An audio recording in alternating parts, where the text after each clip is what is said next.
Look around you, man. You can find inspiration. You can find discouragement. It all depends on you. Perception is everything. Some people just hear another song. Some people hear the greatest. A nigga used to have no chill. Nowadays I bump side A. Traffic going bumper to bumper, stuck on the highway.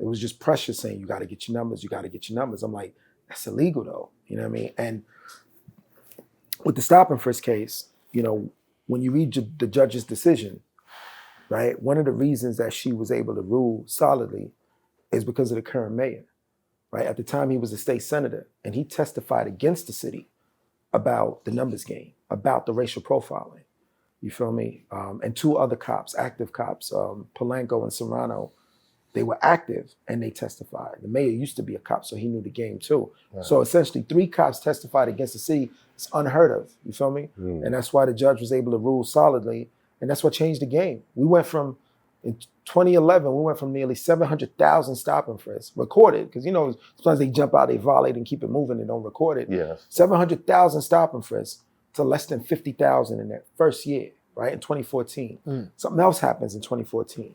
The late Ken Thompson, I think the anniversary of his passing was either today, it's coming up.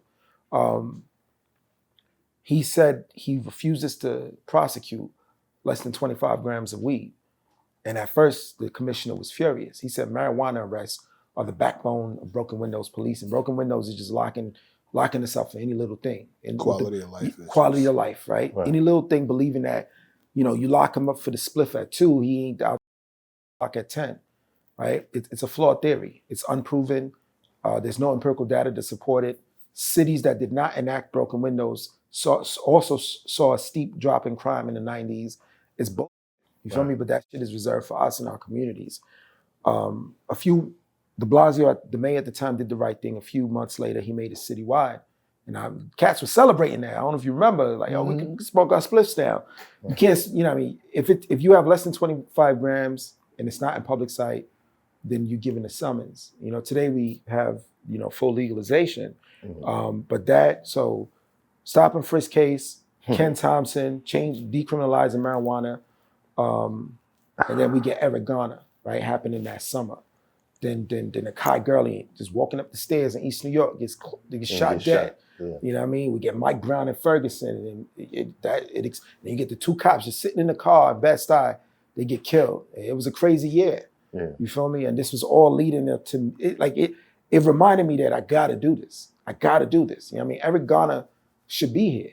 If that cop was that, let me tell you, when you in plain clothes, the D's, I don't know, that's what we call them in Brooklyn. The D's. Everybody got a different name, but when you're in plain clothes, your quota is felonies. It can't just be any arrest, like blue and white. It gotta be felonies. Usually it's about 4 felonies a month. The main felony that they want is guns, right? But if you can't get guns, you got to get something else. Untaxed cigarettes, depending on how many you sell, is a felony. So that's why that cop, he had to go hard. This is what he's being rated on. You feel me? So if we were able to change that, say 2 years prior, Eric Garner would be here. You know what I mean? That situation wouldn't have happened that way. You feel me? And this is why I'm like, I gotta get this information out there. But I will say, when I did blow the whistle, a lot of our people, they thought I was just like exposing an annoyance. Like, no. This is why that cop was behaving that way. You, in the morning, say you guys are the Crip brothers or whatever you said earlier, right? The partners, right? Right? Eminem. Right? Eminem. So Eminem, your meal break is 11 a.m., right? You come in at 11, you still have to request permission to actually take that break. Because if something's going down, as the sergeant, I can be like, no, go out to this block, go out to Farragut, right? Because this is about to go down, or there's some sort of unrest. Because it's the reality of the job. What they would do is they would exploit that, right? If you didn't come in with a stop and frisk and summonses, they would say, go back out there. So you knew if you wanted to eat your if you want your bacon, egg, and cheese, you gotta get a few summonses. So it was the pressure. The pressure. It was the pressure. You feel me? Imagine that you can't even eat a bagel, you can't even eat a sandwich if you don't first violate someone. You understand? Or a couple people. And this is what the NYPD was. This is what I had to fight back against. But it's just not the NYPD. I remember a judge was exposed for having a quota on how many juveniles they were sending to the prison. Yeah.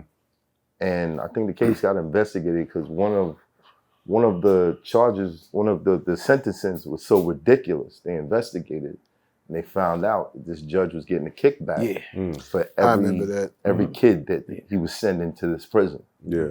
And I guess one day he saw a Ferrari he liked and he said, okay, I'm gonna get that Ferrari by the end of the day. And he was just sending them off and people were like, what the hell is going on here? Man, there's a lot of money in criminal justice, man. There's a lot of money in keeping us like this. Think about it, right? Between the judges, the prosecutors, defense attorneys, the bailiffs, the court officers, the police officers. The custodial staff. Everybody is all connected. The bail bonds, man, it's all connected. You understand? And it's a lot of money. The overtime, it's called crime reduction overtime, meaning you're on overtime to arrest and write summonses. And there's one Dominican cop, he was putting this girl through with cosmetic surgery school, and so he relied on the overtime. But in 2018, best year for crime, less than 300 homicides. By comparison, I believe in 91, 92, we had about almost 3,000 homicides. So that's complete difference, right? But because the crime wasn't high, there wasn't overtime, and he was pissed. I'm like, yo, that's good. He was like, nah, fuck that. I gotta get my girl through school. So he would rather dudes clap it up so he could get the overtime, so he could put his girl through school so they could make money. You know what I mean? It's just money. We're gonna take a break. When we come back, I wanna discuss what can be solutions for these situations, and I want to kind of educate everyone that's watching on what their rights are, so they know when they're getting violated and how they can protect themselves. 5-minute break. A nigga used to have no chill, nowadays I bump side A. Traffic going bumper to bumper, stuck on the highway. Takes so long to get from Monday to Friday, then you wake up on Sunday like it was just Friday. Crime pays an iron cage, had to find ways. I wasn't trying to slave a 9 to 5 till my dying days. Frank Sinatra, I gotta do it my way.